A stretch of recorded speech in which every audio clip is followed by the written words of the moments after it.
제84조 법원에 의한 청산인의 해임. 중요한 사유가 있을 때 법원은 직권 또는 이해관계인이나 검사의 청구로 청산인을 해임할 수 있다. 제85조 해산 등기. 청산인은 해산 사유가 발생한 후 3주 내에 해산 사실과 청산인 관련 사항을 등기해야 한다. 제86조 해산 신고. 청산인은 해산 후 3주 이내에 해산 사실을 주무관청에 신고해야 한다. 제87조 청산인의 직무. 1항 청산인의 직무는 다음과 같다. 현존 사무의 종결, 채권의 추심 및 채무의 변제, 자녀 재산의 인도. 2항 청산인은 이를 위해 필요한 모든 행위를 할 수 있다. 제88조 채권 신고의 공고 청산인은 취임한 날로부터 2개월 내에 3회 이상의 공고로 채권자에게 채권 신고를 요구해야 한다. 기간은 2개월 이상이어야 한다. 제89조 채권 신고의 최고. 청산인은 알고 있는 채권자에게 개별적으로 채권 신고를 최고해야 한다. 제90조 채권 신고 기간 내에 변제 금지. 청산인은 채권 신고 기간 내에는 채권자에게 변제하지 못한다. 제91조 채권 변제의 특례. 청산 중에 법인은 변제기가 도래하지 않은 채권도 변제할 수 있으며 조건이 있는 채권 등은 법원이 선임한 감정인의 평가에 따라 변제한다. 제92조 청산으로부터 제외된 채권. 채권 신고 기간 내에 신고하지 않은 채권자는 남은 재산에 대해서만 변제를 청구할 수 있다. 제93조 청산 중에 파산. 법인의 재산이 채무를 완제하기에 부족한 경우 청산인은 지체 없이 파산 신청을 해야 한다. 제94조 청산 종결의 등기와 신고.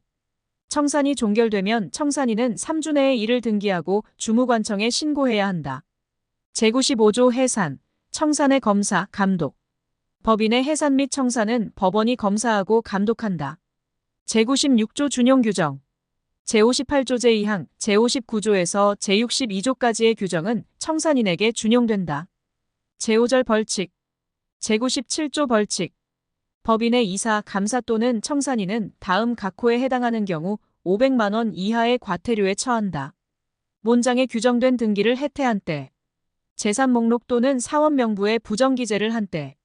검사 또는 감독을 방해한 때. 주무관청 또는 총회의 사실이 아닌 신고를 한 때. 총회의 의사록에 위반하거나 공고를 하지 아니한 때. 파산 신청을 해태한 때. 제4장 물건. 제98조 물건의 정의. 본 법에서 물건이라 함은 유체물 및 전기와 같은 관리할 수 있는 자연력을 말한다. 제99조 부동산, 동산. 1항 토지 및 그 정착물은 부동산이다. 2항 부동산 이외의 물건은 동산이다. 제100조 주물, 종물.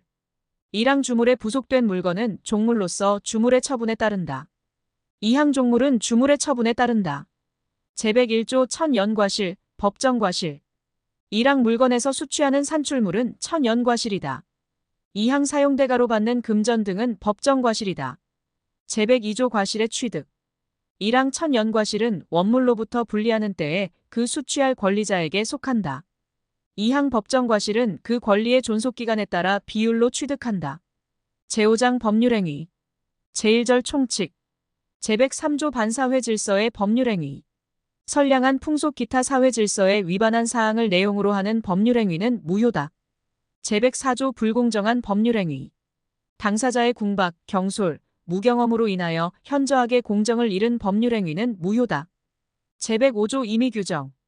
법률행위 당사자가 법령 중에 선량한 풍속, 기타 사회 질서에 관계없는 규정과 다른 의사를 표시한 때에는 그 의사에 따른다. 제106조 사실인 관습. 법령 중에 규정이 없고 관습이 있는 경우 당사자의 의사가 명확하지 않으면 그 관습을 따른다. 제2절 의사표시. 제107조 진의 아닌 의사표시. 1항 의사표시는 진의가 아님을 알고 한 것이라도 효력이 있다. 다만 상대방이 이를 알았거나 알 수 있었을 경우 무효다. 2항 무효 의사표시는 선의의 제3자에게 대항하지 못한다. 제108조 통정한 허위의 의사표시. 1항 상대방과 통정한 허위 의사표시는 무효다. 2항 무효 의사표시는 선의의 제3자에게 대항하지 못한다. 제109조 착오로 인한 의사표시. 1항 법률행위 내용의 중요한 부분에서 착오가 있으면 취소할 수 있다. 다만 착오가 중대한 과실로 인한 경우에는 취소하지 못한다. 2항 착오로 인한 취소는 선의의 제3자에게 대항하지 못한다. 제110조 사기, 강박에 의한 의사표시. 1항 사기나 강박에 의한 의사표시는 취소할 수 있다. 2항 제3자가 사기나 강박을 행한 경우 상대방이 이를 알았거나 알 수 있었을 때만 취소할 수 있다. 제111조 의사표시의 효력 발생 시기. 상대방이 있는 의사표시는 상대방에게 도달한 때 효력이 발생한다. 제112조 제한 능력자에 대한 의사표시의 효력. 의사표시에 상대방이 제한 능력자인 경우 의사표시자는 법정 대리인이 도달, 사실을 안 후에만 의사표시로 대항할 수 있다. 제3절 대리. 제114조 대리행위의 효력. 대리인이 그 권한 내에서 본인을 위한 것임을 표시한 의사표시는 본인에게 효력이 생긴다. 제115조 본인을 위한 것임을 표시하지 아니한 행위. 대리인이 본인을 위한 것임을 표시하지 않은 경우 그 의사표시는 대리인을 위한 것으로 본다. 제116조 대리행위의 하자. 대리행위의 하자는 대리인을 기준으로 판단하며 대리인이 본인의 지시에 따른 경우 본인은 대리인의 부지알지 못한 사실을 주장하지 못한다. 제117조 대리인의 행위능력. 대리인은 행위능력자임을 요하지 않는다. 제118조 대리권의 범위. 권한을 정하지 않은 대리인은 보존행위, 대리 목적 물건의 이용 또는 계량행위만 할 수 있다. 제119조 각자 대리. 대리인이 수인인 경우 각자가 본인을 대리한다. 제120조 임의 대리인의 복임권. 임의 대리인은 본인의 승낙이 있거나 부득이한 사유가 있는 경우가 아니면 복대리인을 선임할 수 없다. 제121조 임의 대리인의 복대리인 선임의 책임. 대리인은 복대리인을 선임한 경우 본인에 대해 그 선임 감독에 대한 책임을 진다. 제122조 법정대리인의 복임권과 책임. 법정대리인은 그 책임으로 복대리인을 선임할 수 있다. 다만 부득이한 사유로 인한 경우 복대리인 선임에 대한 책임만을 진다.